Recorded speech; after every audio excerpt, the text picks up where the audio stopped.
قصيدة هجاء بعنوان الوليد ابن طلال قواد روتانا.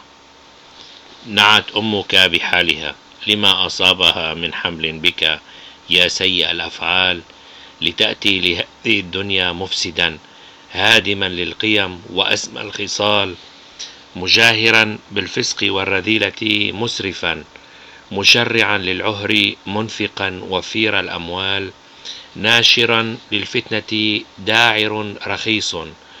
لست أدري أنك ابن خنزير أم ابن طلال، حللت علينا بمعصية كبيرة سميت بروتانا، اسطبل كبير للبغال يعوي فيها كل زنديق وداعر، مربوطا كان أم رفعت عنه الأغلال، نقودا أنفقتها بغير وجه حق، ستسأل عنها لاحقا دون محال.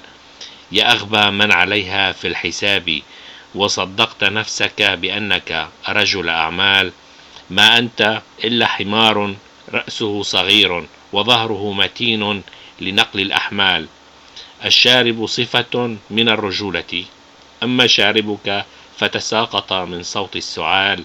لا تسأل عني من أنا ولم هجومي عليك بالنعال، ولما هجوتك بمر الهجاء ولم أحسن إليك بجميل الأقوال، لأنك لم تكن يوما في المقاومة ولم تتقن فنون القتال.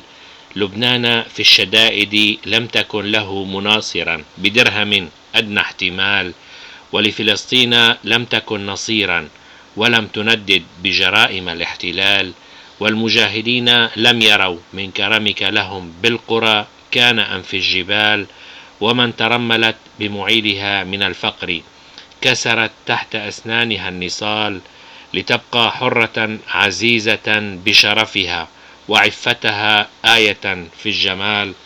أما أنت فللدعارة أقمت بيوتا ومواخير مأوى للأنذال، وهدمت كثيرا من المثل وبدلت كثيرا من الأحوال، موجوما وذليلا كالكلب المضروب بالحجارة، فهل قدر لذيله اعتدال؟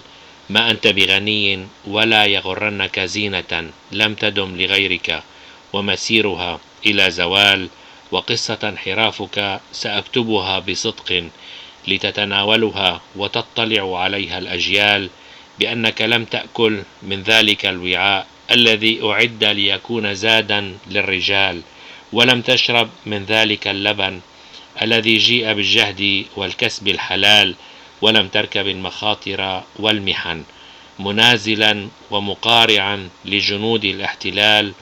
سألت ولم يعرفك أحد ممن ساروا على دروب النضال، ولهذا فأنت قزم في مستنقع الإثم ولن تصغو إلى جوار الأبطال، لأنك ربيبا أقل من الخنازير في الحظيرة بقيت ولن تعلو، والخنازير أصبحت في القذارة مضربا للأمثال.